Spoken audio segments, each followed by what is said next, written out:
Hello to you, my fellow Dark Ones. How are you guys doing today? How's life? In between the episodes, I have done a ton of work. I made myself an enchantment area and I enchanted some of the meshes. As a result, our dearest friend Mr. Head of Metal is going crazy and is kind of providing us with a decent supply of thorium. I'm happy. I had to upgrade some of the machines and the worst problem was that he was working so fast that I had to remove the compressor and put a crafter. Cause the compressor does only 1 ore at a time and this one can do 9. During the dragon fights we also used a lot of our nuclear power cells, so I'm replenishing resources. I have also gathered a ton of materials so that our power station will go smoothly. Yes, that's what we're going to work on. But before doing that, we have done a ton of quests last episode. Oh my goodness, really a ton. What do we get? Garbage. Supremium watering can. It's lovely to get a reward, which is also a quest. Food? Oh boy. Wow, you really want me to do some filtering. Spawner changer? Random animal. Farmer. Overclockers? Food? More food. And more food. And more food. Oh, we got 10 fire mills. Dense cables. And they're even purple. Who knew? I think in Enigmatica 2, they used to like me. There's a bit more food, and a stupid music disc. Go to hell. I have set up another reactor. It has almost the same configuration, but we're having less fuel cells. Because the fuel that we're going to burn here is going to be a heavy fuel and I think it's going to generate more heat. At this very moment we are at negative 5000, so let us see how it goes. Currently we are using TBU fuel, which is just thorium, correct? The depleted version is going to give us a bunch of goodies, but we are mainly interested in these, Neptunium 237 and 236. This is a path that I have never ever taken and let's see how it goes. Of course the main reason that I'm trying to go with this fuel is that at the end we want to get some Californium, correct? If we use this method, we're never ever going to need uranium. And the fuel is called HEN236. Let us get the one. We shall put it inside the reactor and see... Wow. How? Well, I removed one row and we're at 8500 heat. Holy, this is hot. Well, I had to remove one more row, add some redstone and helium coolers. Let us see how it goes. It's generating 17,000 RF. That's actually not that bad. What if we make the reactor a bit taller? I have to do the same with this one as well. You know, symmetry is important so that we will have more space to work with. It's a bit complicated, but let us see if this works. Because one of the main things that we want is that we want to be able to consume the fuel a bit faster. We're interested in the byproducts. Oh, it works. Yeah. It really works. It's not fast enough. As I was saying, we're mainly interested in the byproduct, so we want it to burn fuel faster. So what if I put one cell over here? Actually, maybe we should be able to put a few over here. Add a few more cryotium. And now I don't really know how to go with this, but I'm assuming redstone on top. Then we can have 2 heliums. I was not thinking about helium coolers, but it's fine. Our next tier of fuel is actually not going to be that expensive and that hot. So how are we doing? Very good, 43,000 RF, and I guess it's decently fast. Yeah, I can live with that. I have started working on the third reactor because we are getting some depleted HEN236 fuel, and then I realized something. We're actually wasting power. As you know, when this thing is running, that's 43,000 RF, and if this guy is running, that's another 30,000 RF. Which can be improved because I extended its height. So a Draconic Evolution energy core is really not gonna happen. I'm assuming capacitors from Ender.io are also not gonna happen. Really? It's not gonna happen? Ooh, no. A vibrant capacitor bank can hold 2 billion RF. Oh, that's the reason. Okay, so it's not gonna happen. That only leaves us with the induction matrix from Mechanism, which does not have a horrible recipe. And by the way, this is like cheaty lithium. We don't even need to have a thermal evaporation tower. I mean, making the casing and the port is not that difficult, but if everything stacks, why the hell not? Let's try one. We don't have auto crafting, that is the problem. So we need a basic energy cube. Oh, okay. Basic induction cell. I mean, resources themselves are not the problem, it's just a matter of crafting it, I guess. Basic induction provider. This is garbage though. If we want to make it count, at least we have to go to advanced induction provider and maybe an elite induction cell. Let me see what we can do. But also, transferring the power is going to be another problem. Because an ultimate universal cable can only handle 120,000 RF. Per connection? I mean, we can also make a cryo-stabilized flux duct. Maybe. Oh, and by the way, last episode I did mention something about the VZ in the chunk, and well, this episode, since I have relogged, this has been replenished. The problem is that now it has moved by a few chunks. So I don't know what's up with that. Well, I'm up to resonant flux duct, which can handle 250,000 RF. But the problem is we're out of quartz. Well, I have a bit in my dank null, but I'm guessing we have like 2000 of it. That's it. Because, you know, in order to make the cryo-stabilized flux duct, we can use hardened glass, but we can also use fused quartz. But you need 4 per block. So that's gonna be a ton. It's fine. For some reason, getting quartz in this mod pack is incredibly easy. I mean, look, the veins are massive. I just wanted to give you a very small update that, yep, that is perfectly doable. The only problem is that we're out of gelid cryotium, but I have activated the farm and we're getting bliss rods. But we should be able to get a few cryo-stabilized flux ducts. A bit more. That's 30. That's good. And we just infuse you? Yeah, and getting bliss rods is fast. Don't you worry. We need snow. So far it hasn't been the worst. We have an advanced induction provider which will give us an input and output rate of 204,000 RF, and we have 1 advanced induction cell. Now if we manage to get 2 more of these advanced induction cells, we can make the ultimate version. I think it's worth it. You know, you do go from 400 million RF to suddenly 25 billion. The advanced would have been lovely, but I'm assuming that's gonna be super expensive? No? What? What? Oh, I thought you need the circuit. You don't need the circuit. Yeah, but for the moment we just go with elite. I think we have everything. Yeah, we do have everything. 4 advanced, elite energy cube, and finally, the elite induction cell. Lovely. Where's the rest of the garbage? I put it here. The induction matrix is a multi-block from mechanism which can be 18 by 18 by 18. And yes, I do understand that I always make a giant one and you never see me filling it in, but I can assure you, I will do that later on. Ours is going to have an internal space of 5 by 5 and we're just gonna make it under the reactors. And I just realized I need a ton more blocks. It's amazing that I still have steel. Oops, we're out. It's fine, I have been making some. Don't you worry. Can you use a wand? Oh, nice. After getting more blocks, I think the internal is going to be 5 by 5 by 5. We will have our induction provider, which will determine how much power goes inside the matrix and comes out. And we have the induction cell, which is the battery. We shall have 1 induction port maybe over here. It's in the center. The multi-block has been formed. And I have been thinking maybe on this side we're going to have the output. We just use the configurator. And now this is output. But yeah, we have a capacity of 25 billion RF and that is great. How are you not centered? Oh, because you're not centered. I mean, this is 7 wide, those are 5 wide. So here is our fusion reactor port. I have our cryo-stabilized flux ducts. We shall hook it up to our matrix. And now we should get power. Perfect. So now, my dearest friend, you're free to run.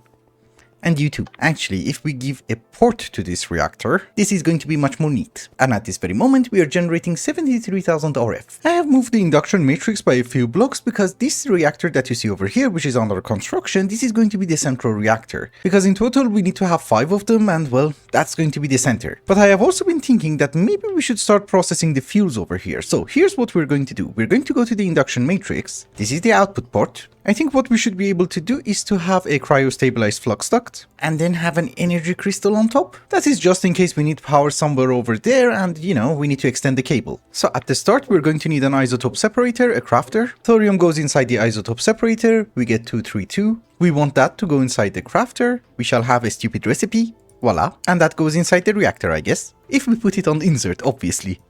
Yep, I swear that every time I cross here, the V has changed. I don't know, I just went to get some filters. So this is a tiny clump of thorium-230 and we don't need that. So that is something that we can put inside the trash and we can just void it. I think it's kind of pointless because it just gives you lead. So now we're getting depleted TBU. Great. So we need to have a fuel reprocessor, insert the depleted fuel, give it some power and it should process the fuel.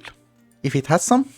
Yep, somehow in the very near future, we're going to provide this isotopic separator with thorium. The crafter is going to make us the TBU fuel. The TBU fuel goes inside the first reactor and we get depleted TBU fuel. By doing some filtering, we're importing that depleted TBU fuel inside this fuel reprocessor, and what we're crafting over here is HEN236. I'm not really sure if I have any uses for these isotopes of uranium, but what we're going to do is that we're just going to keep them, you know, inside the drawer with void upgrade. Another thing that you might notice is that we're getting Neptunium-237 much faster than 236. That's going to cause a bit of a problem, so here's what we're going to do. We're going to have a trash can. We set you to a lower priority and void.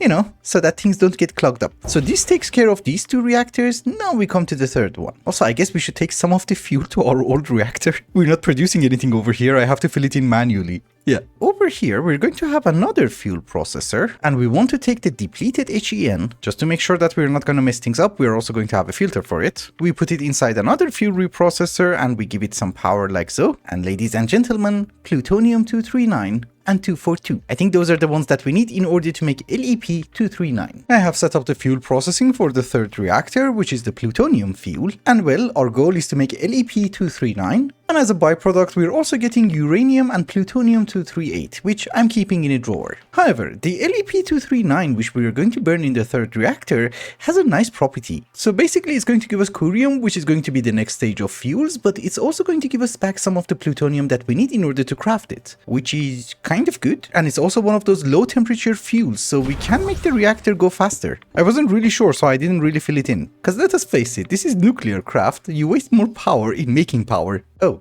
Now it's hot.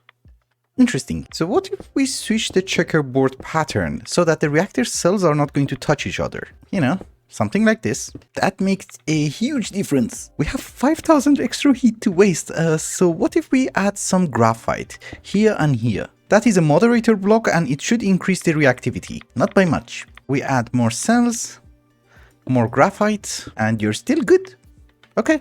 I'm fine with that, 40,000 RF. I have started working on the fourth reactor, which is going to process curium for us. Once we get the depleted LEP239, what we're going to get is some curium. We use that to make LECM243, and that goes inside the fourth reactor. And yeah, I'm really tired of making reactor casings, but unfortunately, this is something that I have to do. But even though I have made a miscalculation and we're going to need a fifth reactor, don't you worry. There's only one more. Because if I'm not wrong, what this guy is going to give us is some berkelium. 45,000 RF.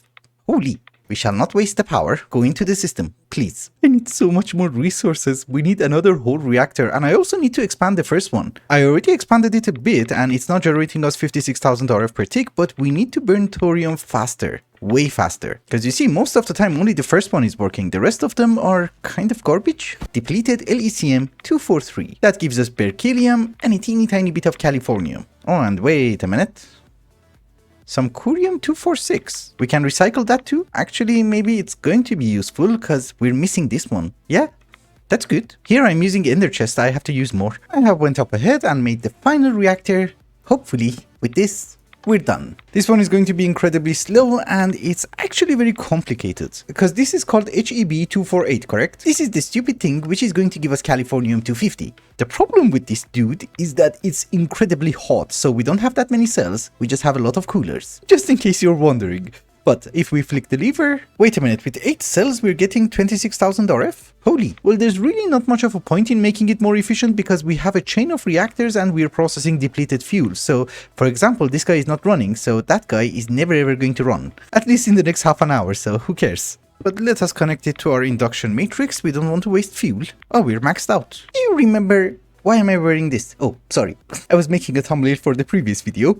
Yes, take number 2. Do you remember that idiot who just mentioned that this is going to be our final reactor? We don't need to make reactors ever again. Although he was an idiot, he had beautiful eyes. Just wanted to put it out there. Yes, that person kind of figured out he needs an extra reactor. He also thought he's going to need another fuel reprocessor, which apparently he did not. So the thing is, with the fifth reactor, what we are doing is that we're processing HEB248 fuel, correct? Once that goes inside the fission reactor and it gets depleted, what we're going to get is tiny clumps of Californium-250. That gives us Californium-250, that gives us the RTG, which we need it in order to generate some power from time to time, and also it is used in an extended crafting recipe, you know, for the creative capacitor bank. However, as a byproduct, we're getting tons of Californium-252, and over here we were also getting some Californium-249, so we're combining them again, and we're making a fuel called LECF249, which goes into a final reactor, and once it is processed, it's going to give us more Californium-250 and more Californium-252. So basically the sixth reactor is kind of a bonus reactor. We get more Californium and we generate a teeny tiny bit more power. You know, it's like 16,000 RF per tick, it's not much. Anyways, long story short,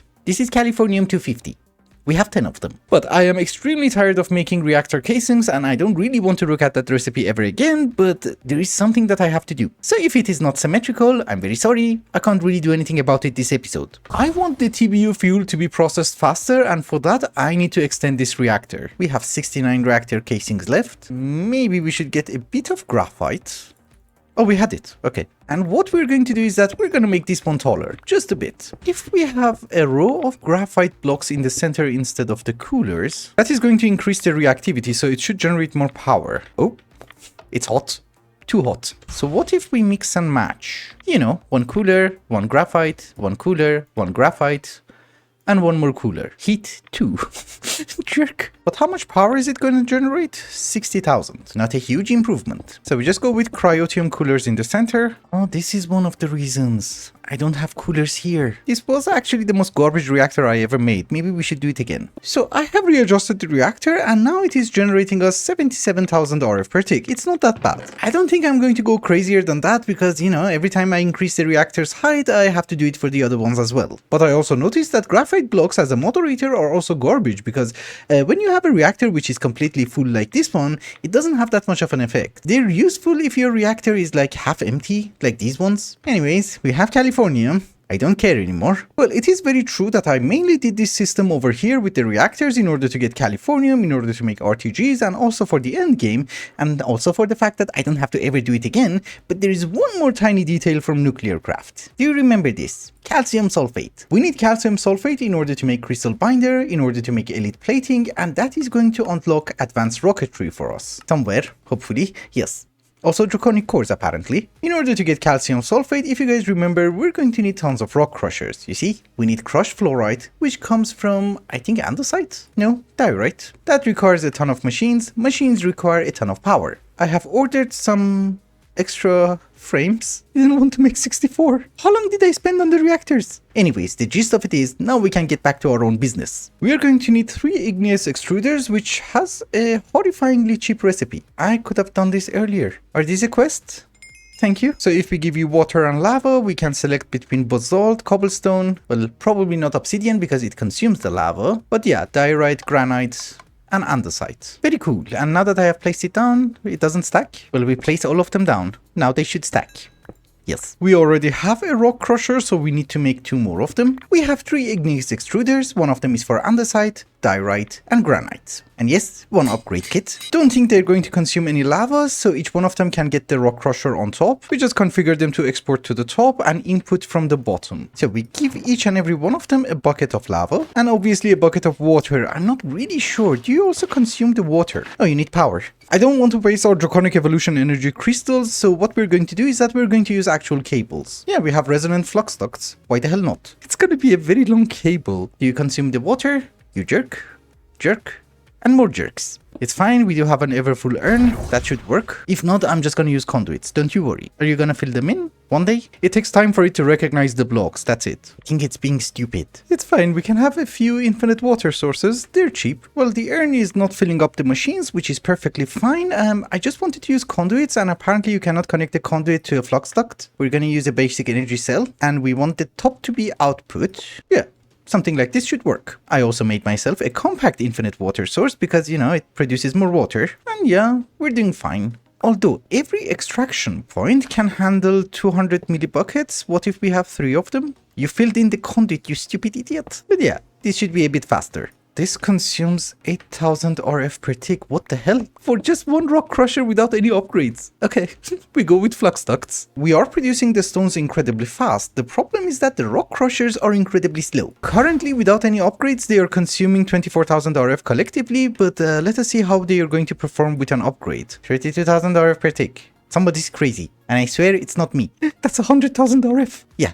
72,000. Who comes up with these numbers? Power issues aside, we need to store them inside drawers. We have 9 outputs, therefore 9 drawers. I think we should be able to have the controller somewhere around here, and that would be a valid controller, I'm not sure. But at this very moment, I'm interested in sulfur, fluorite, and that's it. So we want them to be on this side. Can I lock them?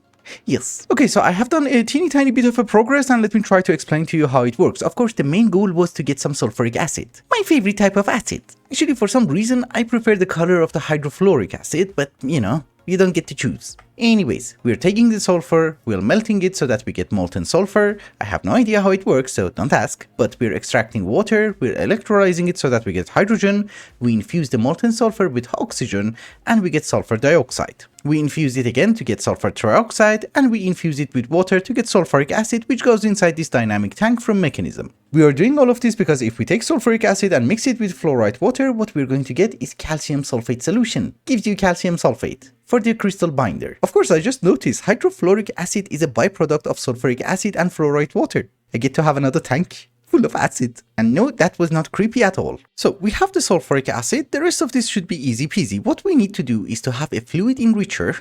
It is on the same level, that's good. Fluoride production is going to be garbage at this very moment, but I'm assuming we don't need that much. Maybe it's not garbage. We have 18 stacks. I don't really know why I decided to use a dynamic tank, because extracting the fluid is gonna be a problem. Maybe not. We remove the water source. We put you here. We cut the connection. And we place down the water back. Oops. Didn't want the water to go in. But long story short, insert on blue. Extract sulfuric acid from blue. And yes, we're getting sulfuric acid. That goes inside another chemical reactor. And ladies and gentlemen, we have hydrofluoric acid and calcium sulfate solution. Finally.